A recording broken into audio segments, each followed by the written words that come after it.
Intro told it all. We are back for another episode of the Happy Hour podcast, number 3. And today, we feel as if the technical issues are ready to be solved. Again, extreme apologies for last week's episode. We got it out how we wanted to with Miles. But let me rephrase that. We did not get it how we wanted to with Miles. Um, so today we're hoping I have the video hooked up to get on YouTube. So we can put the new podcast right on YouTube. If you're watching on YouTube, thank you. If you're listening on Spotify, Apple Music, Podbean, wherever you're listening, I thank you also. Whatever is the best way for you to get to our content, we want to make it. If you like videos, we're going to try to get it on YouTube. If you like audio, we're going to get it on. We're going to get it out everywhere that we can through Podbean. So that's the goal right now, and I'm hoping that this comes out exactly how we wanted it to. If you're watching on YouTube, I'm going to try my best to keep eye contact on the camera. I am not used to doing that, so I could drift sometimes. But my goal is to keep straight away and keep the video on me, keep the video on what we're trying to accomplish, put some editing in. That's the goal right now for the video. Audio, we have a new audio system. Can't really see it here on video, but there is a microphone on me right now, so we're trying to use that to help our audio. Using a new server to use our audio. For those who are out there who are starting a podcast, right now the new plan here is I'm using 3 different things to record this. Is using, if anyone's out there who has a better idea for me, please let me know. Video, we're using Zoom straight through the laptop, so that looks like it's good quality, and that's also a backup place for me to get my audio in case things happen like last week. There are 2 different places where audio is being recorded. And then I'm using my tablet for the audio, the main audio, which will come out quality because it's attached to our microphone. So that's good. Hopefully we have different places, so if something goes wrong, we have so many different places, and my phone's recording the audio too. So we'll never lose audio. We almost did last week. That would have been crazy bad. But I'm happy we didn't. I'm happy we got something out. Miles was awesome last week. We're definitely going to have Miles on again soon. And just like a quick update here is with the Coach's Corner. We talked about how good the Coach's Corner has been and how many people have loved it. And thank you. But with the Coach's Corner, we are going to be revamping a little bit after this week. So this week we have Coach Matt Rogers on. And after that, next Friday should start our revamped Coach's Corner edition where new things are going to be happening, new styles, trying to grow as the Coach's Corner podcast and learn different things and become who we want to become. And as these podcasts go on, I feel like I'm getting better. I'm getting crisper. I'm getting more focused on what I need out of the podcast, what you guys want out of the podcast. Trying to slow down my words a little bit, trying not to be too much overbearing. Slow down and take pauses when I'm by myself. Because the goal for me is to, at least now, we'll see how things move on, but for the Happy Hour podcast, to mainly have it so that we have me, just me with guests every now and then, not necessarily a co-host. Things could change if I feel like a second host is needed with me. That's doable for me. I was ready to do that before. Wanted to take a little break from having a co-host on and have me. So we'll see how these different go. Last week we had somebody on with me, a co-host. This week we don't. So I'm going to compare the 2 and see what the feedback is. We do likely have someone coming on maybe next week, like a role of like a producer kind of thing. Won't be on camera probably, but we'll be audioed and we'll be part of it to keep me in line, keep me in check, and edit everything. So that could be cool. But yeah, today is the Happy Hour podcast. So that's cool. Trying new things out with the intro this week. You're going to hear different intros probably for a while until we settle in on one. We are in total episode, I think, like 16 through all the podcasts we've done. So we're growing. A lot of things you read, podcasts don't hit where they want or need to be till like the 50th episode. So, but that's what I tell myself. That's at least what I tell myself, that we don't need to be where we're at yet. We have time to grow, and hoping that's the case. Hoping that's the case. And as we get started here, one thing I would like everyone to know out there, and we've touched on this before, is this is a New York-centered podcast, right? If you don't know, I am a Mets fan, I am a Jets fan, I am a Nets fan, and a Devils fan. Those are my main teams. College, love the Oregon Ducks. That's a long story. Maybe we'll get into it one day. And the Kentucky Wildcats, love them. Another long story. Actually, that's a short story. That's that real quick. John Wall. I didn't have a college basketball team. John Wall, I loved him in college, and then I took them in. Then you could, if you want to say front runner, fine, but that's not what happened. It was just John Wall, and I've been with them ever since. That's kind of that. But yeah, other sports, I was kind of born into those teams. So with it being a New York-centered podcast, what I want to do is try to start each happy hour episode with like a New York start. So we're going to call it the New York Minute. And this week we do have a couple stories in the New York Minute. Yeah, so we're gonna jump right in. And jumping right in, something that came out today was, and it's been a story for a while, but the Mets ownership. We're gonna jump right into that, and something came out today. Now, we've all heard they had a deal with the billionaire Steve Cohen, which many people believe is, if you watch the show Billions on Shameless, the story is centered about him, if you watch that. So that's pretty cool. Had a deal with Steve Cohen. Things went wrong. He didn't get the parts of the deal that he wanted. The Mets backed out in a lot of things, or the Wilpons, I should say, backed out. So that didn't finalized and didn't work out the way they wanted it to. So I still have the theory that MLB told the Wilpons they needed to sell after the Cohen back out. I think MLB needs somebody in a New York market that's going to spend a little more and be a little more proactive when it comes to running a franchise.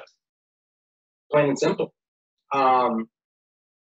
So kind of told them, listen, we need you to figure something out here. We need this to be done.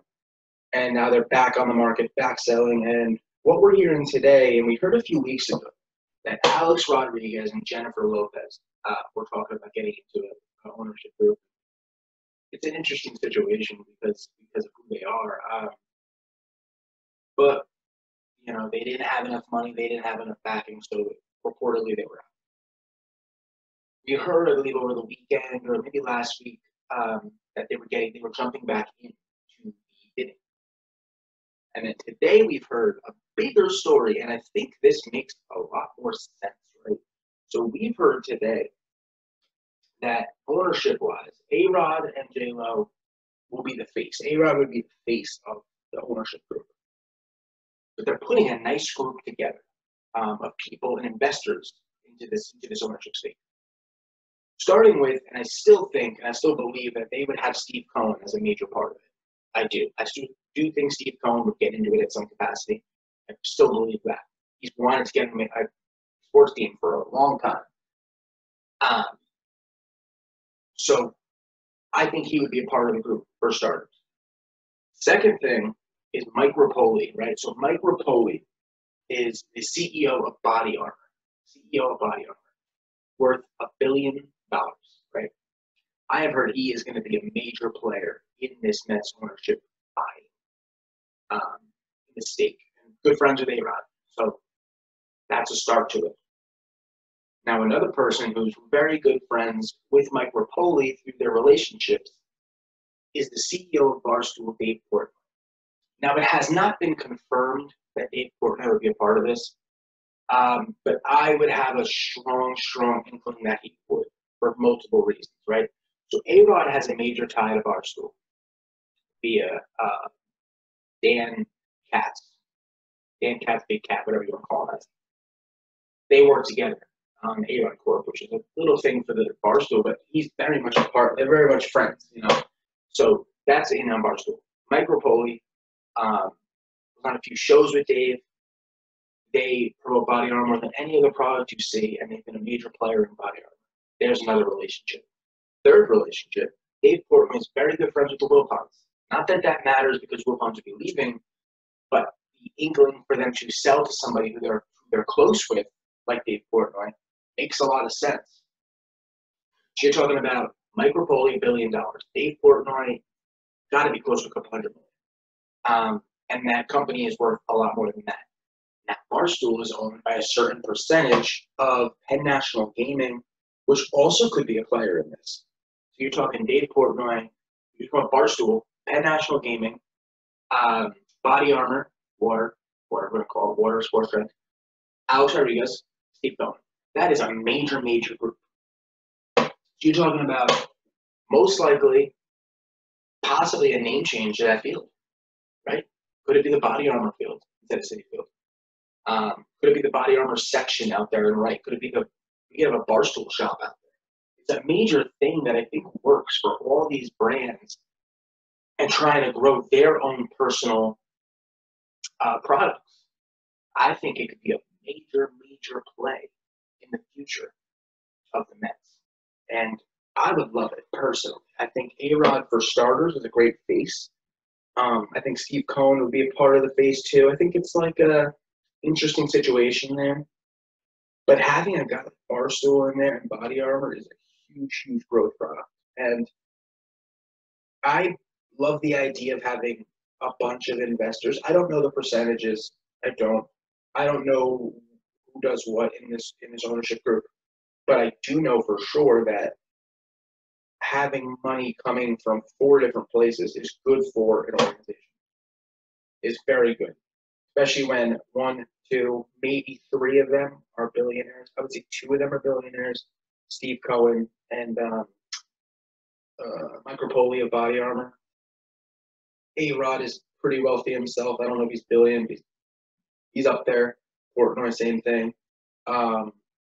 And then you have Penn National Gaming, which is a huge gaming thing. So, and now with gaming being a part, and the daily fantasy gaming being a part of sports, there you go. There's that relationship. So there's money coming from all over. And that's a big thing. You're not just coming out of one person's checkbook. You're coming out of 4 people's checkbook. So that's good for the growth of a franchise. That's good for money coming in. So I'm a strong proponent of this team. I was a strong proponent of Cohen. Then I was a strong proponent of A-Rod. I was a really strong proponent of just getting the Wilpons out. But now you throw in a guy who I believe in Dave Portnoy and Barstool. I mean, hot take that I believe in Barstool, but I believe in that process. And I believe also in Body Armor. You've seen their growth. So it could be really nice. Could be a really nice team in New York. And it's very good news on Mets front. Very good news on Mets front. And it's exciting. Hopefully for Mets fans, it's exciting. And whatever the opposite of exciting is would describe the Jets and Jamal Adams right now. As we jump into that topic. Whew, this Jamal Adams saga has now gone on for a long time. I would say about a calendar year. Started last year talking about it. And in the beginning, I was very much on Jamal Adams' side. I said Jamal Adams is a guy who deserves money, deserves to get paid. He's the next one up. 5th-year option coming up. He deserves to get more than that. I don't like what I was doing with my hand. If you're watching a video, I did like a, and that was just, I hated it. And I did it, and it's there now. It's gone. So if you're watching a video, little hand motion, looks really weird. Audio, just know I made a weird hand motion, and definitely hold it against me. Definitely. But yeah, back to Jamal Adams. He deserved to get paid, and I felt that. But the way he's handled this process has been awful. In the beginning, I thought the Jets handled it awful, and I still do think partially they did handle it awful, and they still are handling it awful. But you're allowed to think both. You're allowed to think they handled it awful, but also Jamal Adams handled it awful. You're allowed to think both those things. Right? More than allowed. I just think you're looking at a guy that's going to want to get $16 million a year. When you talk about the top player salary-wise, I believe, safety, I believe is Eddie Jackson at like $15 million a year. I believe that's what it is. So that's a lot for a safety when safeties don't normally win championships. Normally. You're going to need to pay Darnold in a few years. That's much more important. So I just had that feeling inside that as much as I want Jamal Adams here, if that's where he wants to get paid, I fully support the Jets not paying him. And if you're telling me you can go out and trade Jamal Adams to a team to get a first-round pick plus, which would be the deal if not the Jets aren't even listening. That's my prediction. Do with the Cowboys. Now, we had this thing we talked about a few weeks ago on the Happy Hour podcast where it's the worst take of the week. Worst take of the week. Usually we save that for the end of the show. We'll pull out a tweet, something from Twitter. Almost said a twit. Whoa, let's pause here. Let's just breathe. Let's relax. Going a little too fast. A tweet. Usually we'll take a tweet and say that's the worst take of the week. Tweeted by him and make fun of him for about 20 minutes. This week, the worst take of the week isn't a tweet. It's not something on social media. It's not something on mainstream media. It's Jamal Adams driving in a car. Okay. We have to slow down. Jamal Adams driving in a car. Now, he is a member of the New York Jets, right? There is a thing in the NFL called tampering. Now, mind you, it's not just tampering for teams. There's not just a tampering system for teams who come in and try to sit and steal a player earlier in the free agency. There's tampering for players, too. People, maybe Jamal Adams doesn't understand that, but you can get fined for doing that. Very high from a team. I don't know the exact number, but I know there is a high cap on that. When you are driving in a car, right, and you've said all along, everyone knows he wants to be a Cowboy, right? And you've said all along, I'm just playing football, I don't care where I am. You're driving in a car and a random fan says to you, you come into Dallas, you know what you do? You just drive away. You just say, yeah, man, you know what? We'll see what happens. No. Jamal Adams, in the worst take of the week, says, I'm trying. I'm trying, bro. What? That is tampering. That is a player talking, obviously discussing another team that he wants to go to before his free agency. That's what that is, right? And you're talking about a guy who, if the Jets wanted to, could control his rights for probably another 3 years. You're talking a fifth-year option and then a low franchise tag. Franchise tag for a safety is probably in the $14, $15 million range, less than he'd get paid. Do that for another year, then the franchise tag goes up a little bit, I believe, after that. But you're talking $16 million. You can control his rights for a few years. I believe the third year of a tag is astronomical. But you're talking 3 more years for a guy who's now talking about going to another team. That's a bad decision on his part, because now what you've done is the Cowboys, if they now trade for you, the Jets could then turn around and file tampering charges against you. So why are the Cowboys going to give assets up to get a tampering charge? And also, if the Cowboys know, hey, we can get him in free agency, you're not trading anything for him. You're not going to Dallas anytime soon. They're not going to give the biggest offer. There's other teams out there that have interest that will give a bigger offer at this point. Because Cowboys, like, if he gets free agency, it's ours. You know? So other teams could jump in and say, listen, I'm going to give up a pick, 2 picks and a player. Then guess what, Jamal? Then they control your rights.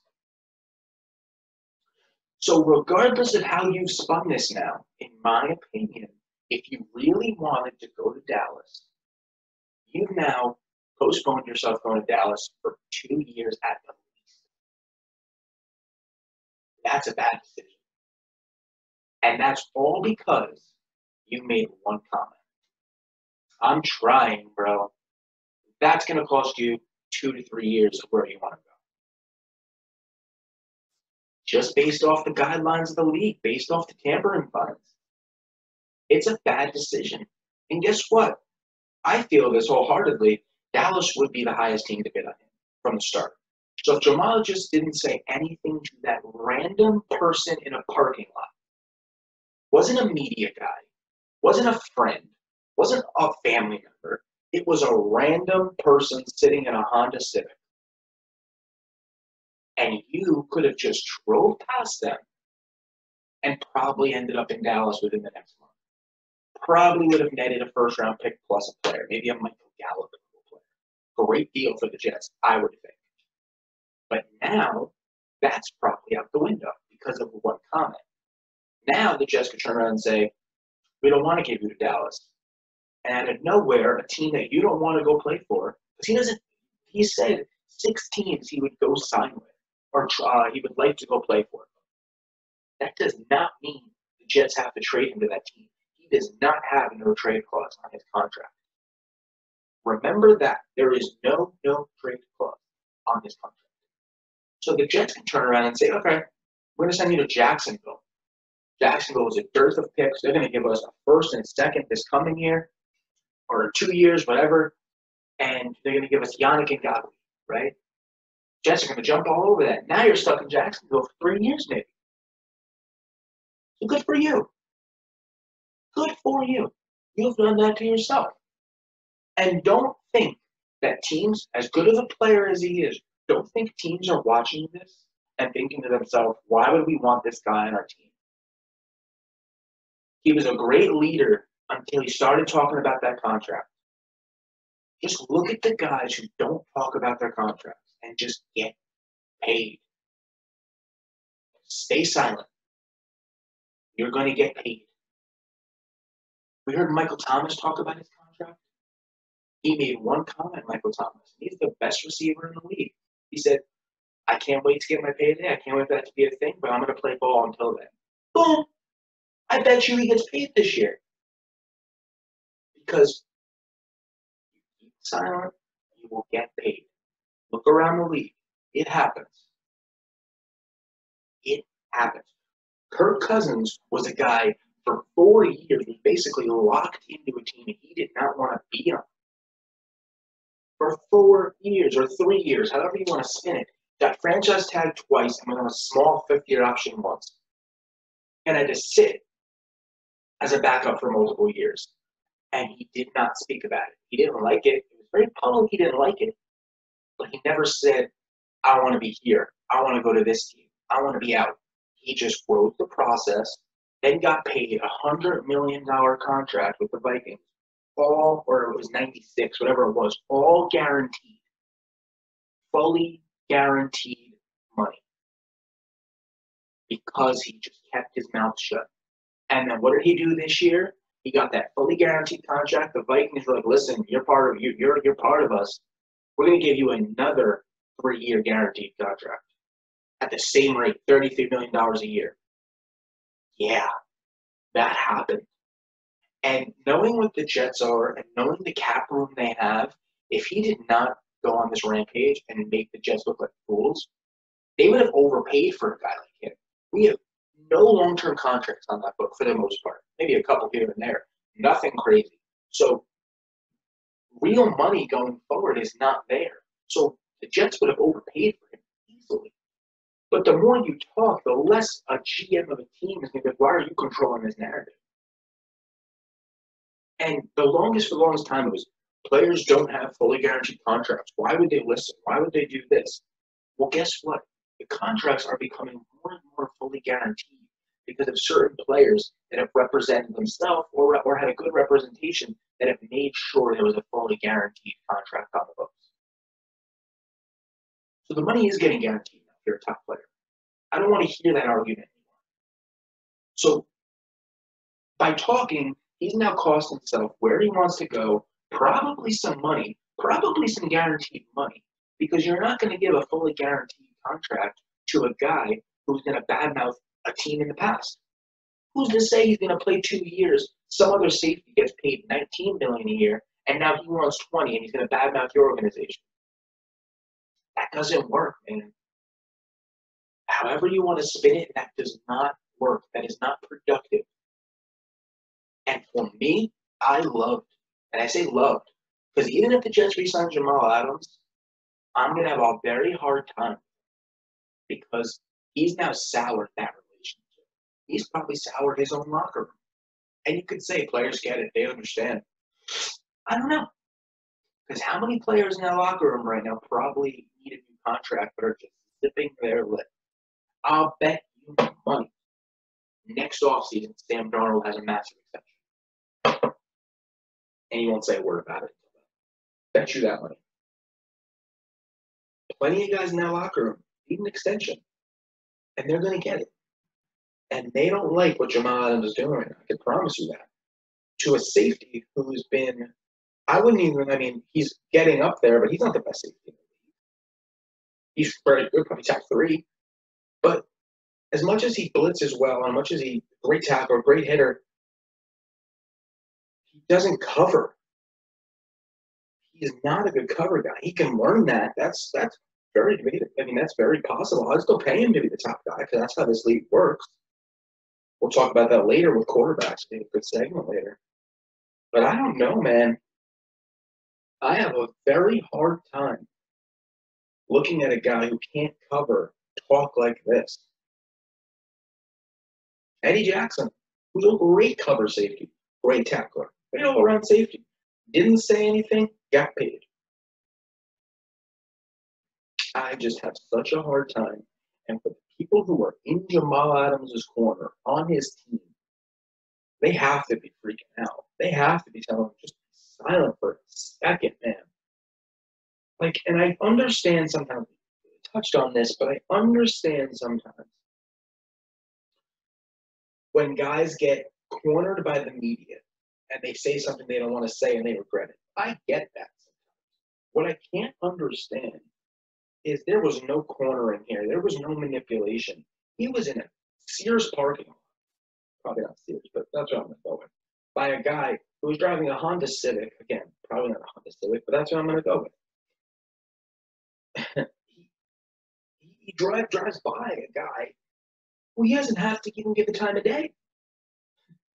And he does. And he answers, I'm trying, bro. Oh, you're trying to go to Dallas? Oh, okay. That's good. That's good to know about the Jets organization. It's a bad situation. It really is a bad situation.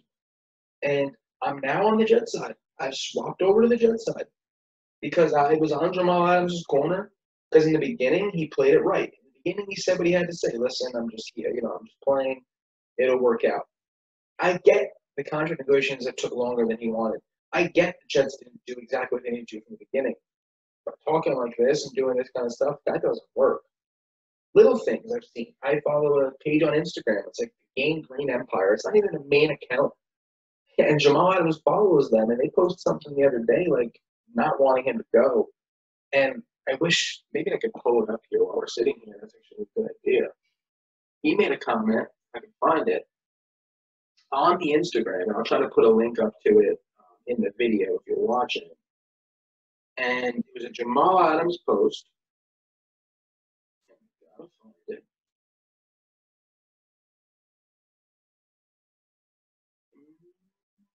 Okay, they posted, it was an article that was by someone said Jets view Adams, this huge piece. This was after he made that comment the other day. Jets want to hold on to safety Jamal Adams despite his recent trade request. He makes a comment. Now this group has, what? A couple thousand followers. He comments on this, didn't have to. It's time to move on. Let it go. Appreciate you guys. No hard feelings, nothing but love. Which is a fine. It was a fine sentiment there. But he didn't have to do that. He's going out of his way to make this look bad. He's DMing Game Green Empire, who has 38,000 followers. Not bad. DMing them. Talking about a story.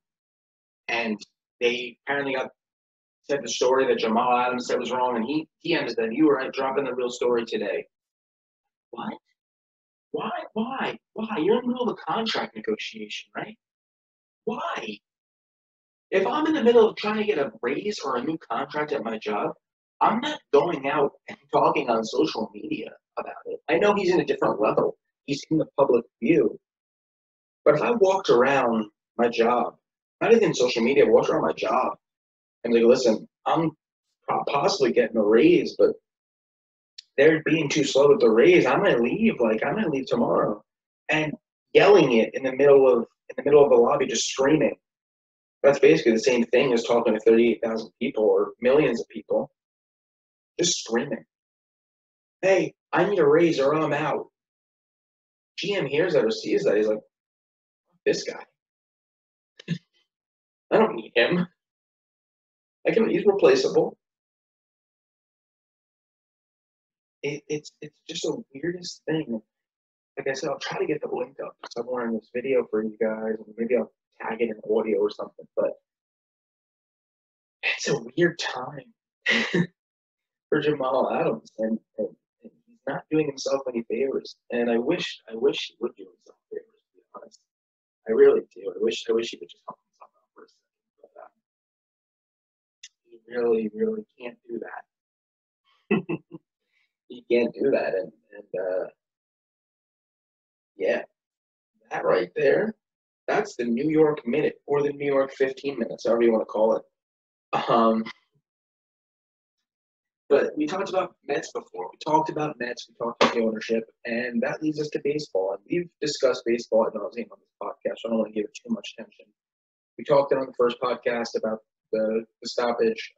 We talked last week with Miles about baseball in total. We talked about steroids. If you haven't listened to that episode, go check it out. Episode 2 of the Happy Hour. We talked about steroids. We talked about analytics in MLB and college ball. We talked about the stoppage. We talked about marketing the players. It was a great episode. But now there's more coming out about this stoppage. It's very interesting. We heard last week they were very close to a deal. It seems the owners put that out to try to get a little pressure. Owners want 60 games. Players want 75. That's where we're at. Everything else, it seems like the players are okay with doing. The prorated salary, they seem to be all right with that. They seem to be all right even with the idea that the owners are only doing this deal if they get a DH for the next 2 years and expanded playoffs for the next 2 years. The players are like, listen, we don't love it, but we'll sign up for it if you can come up in the games. You can come up in other things, health-wise and stuff like that. And it's the players like, listen, we don't want 60 games. We just don't. We want to go higher than that. The owners like, we're not going any higher than that. Okay, then we'll keep talking. We'll figure this out at some point, right? We'll figure this out. And now Manfred, who I think has a lot of pressure on him, who originally came out and said, we'll get a deal done. And came out a week later and said, I don't know. I don't know if we're going to get a deal done. What? That's a quick turnaround for a guy that's running a league that every other league has a plan to open. Every other league has a plan to open or has opened already. NASCAR opened. NBA, NHL plans. NFL probably has a plan. Tennis, although they've had a plan, they've had some issues, but they're trying to get open. Golf, open. Soccer, way open all over the world. And MLB is just sitting there with their thumbs in there. You know what? Not making a deal. So Manfred stepped up a little bit and said, listen, we need to make this deal. There's talks that he is going to be basically the middleman in these deals, and he's going to decide how many games will be played. My guess, he wouldn't want to ruffle any feathers either way. Probably gets about a 67, 68 game season, which I think the players will be okay with. If he just, they're going to let him decide.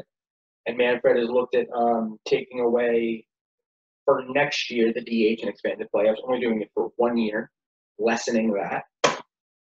And I think that's the way it'll go. And I think Manfred will decide. Players will agree. The players want to play.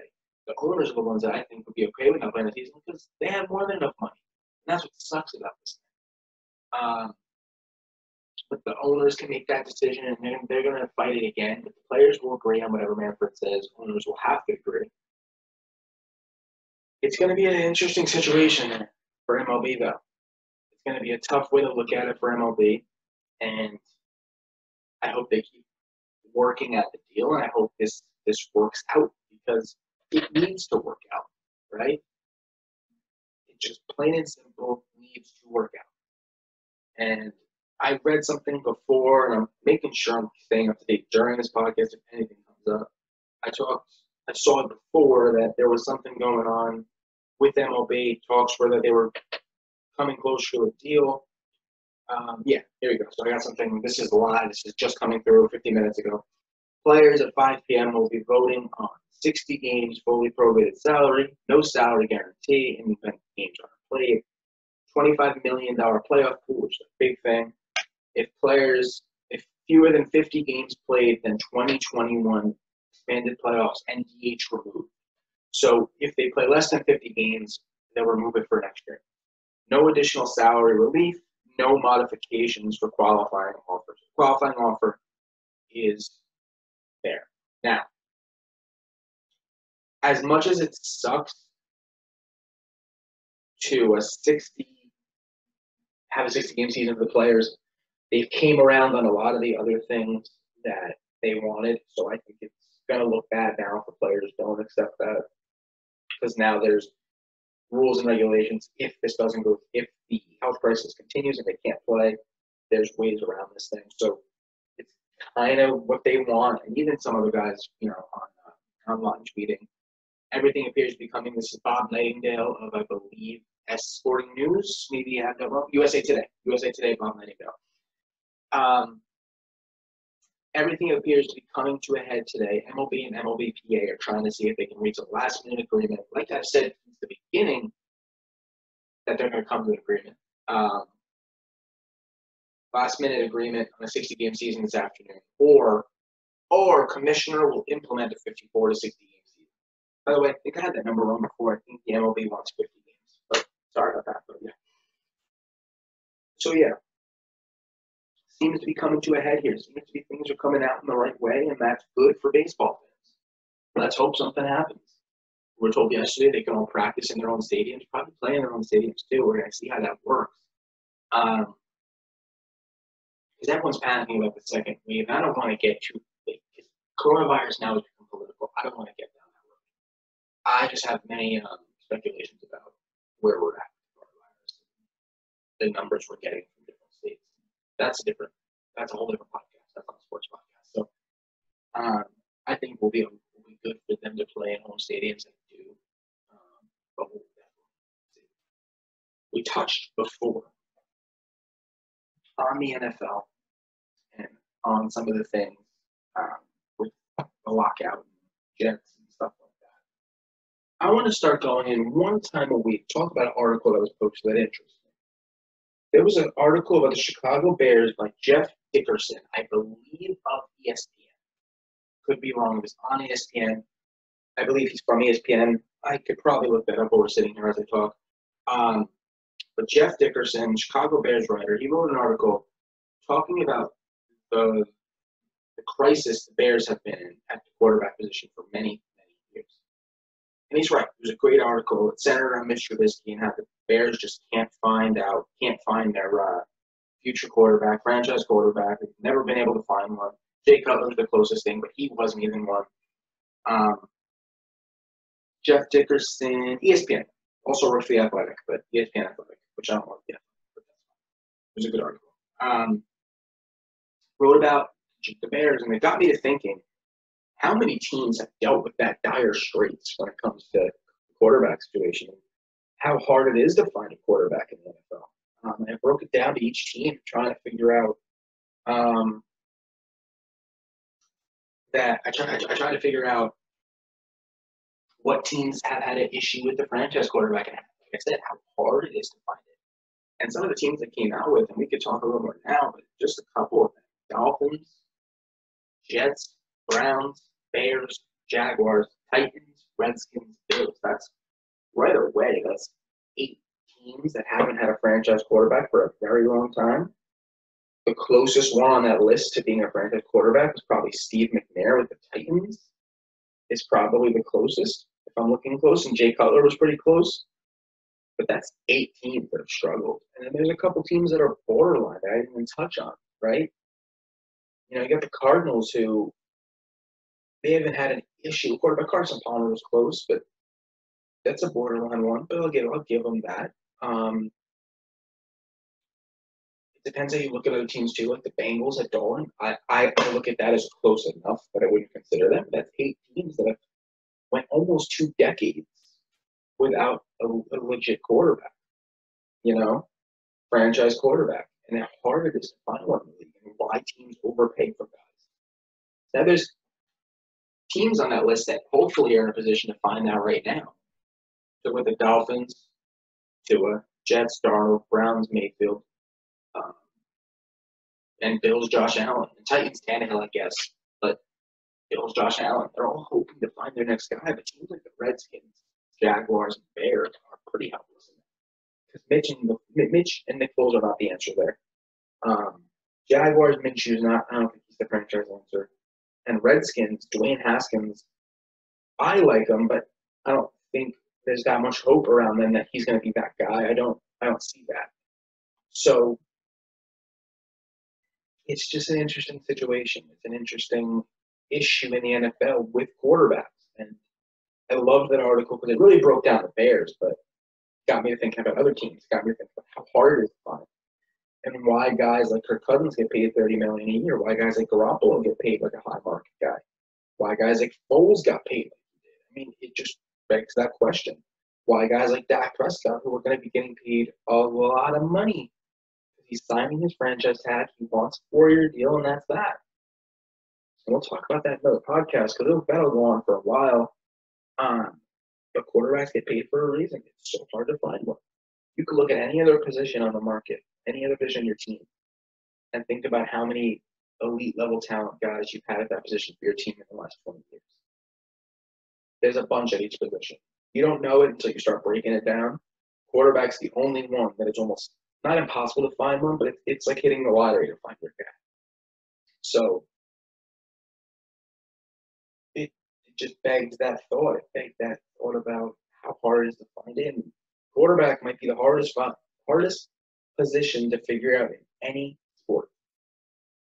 Because, like I said, take the last 2 decades, 2000, and look at your team for each position and see how many all-star level talents have been at each position.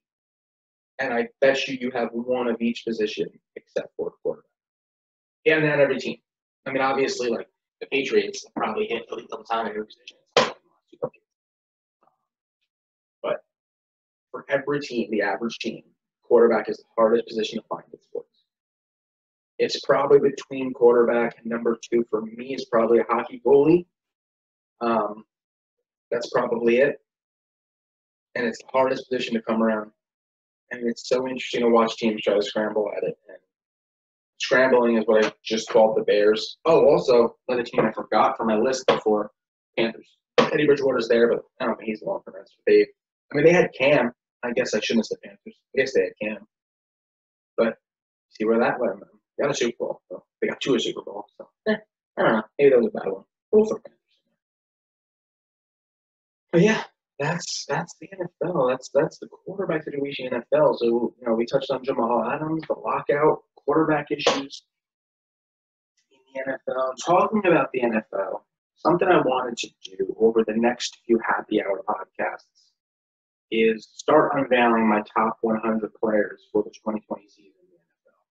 Based off of their past, based off of what I expect out of them, based off of everything else. We're going to start that next week. We'll probably do 10 players a week. Probably take us 5 weeks to do. That would not make sense. Mind that. Did anyone, if you're at home and listening or watching, catch that I said 10 players a week would take us 5 weeks. Out of 100, that's bad math. That is very bad math. And, yeah, that's terrible math. 10 players a week would be 10 weeks to get to 100. That would be so about 10 weeks. Maybe we do even 15 a week. Cut that down a little bit, 20 a week. Maybe 20 a week at 5. Yeah, maybe we'll do that. But we'll figure it out. So, yeah, top 100 coming up for sure. We talked about the Coach's Corner update before. We've touched on merchandise throughout this whole thing. You guys know by now, all proceeds going to the National Fragile Association. We're very happy about that. Two of the orders have been shipped out already, which is awesome. And we'll put up more merchandise as we get closer to the fall. We have football jerseys out now that say Coach's Corner and Daily Sports Network on them. Same thing with baseball, cut-off sleeves. Awesome, awesome, awesome. Hats are out. Push shop if you have already. Really appreciate it. And so Happy Hour podcast, something we're growing on. I think this one got better, and we're hoping to keep moving forward. And I hope that you guys keep enjoying them. And as always, give me your comments, your questions, your concerns. Hit me up wherever. You know where I answer. You know everything like that. And see you guys next. See you guys Friday for the Coach's Corner with Matt Rogers. And I look forward to that one, and I look forward to seeing you guys at the happy hour next week.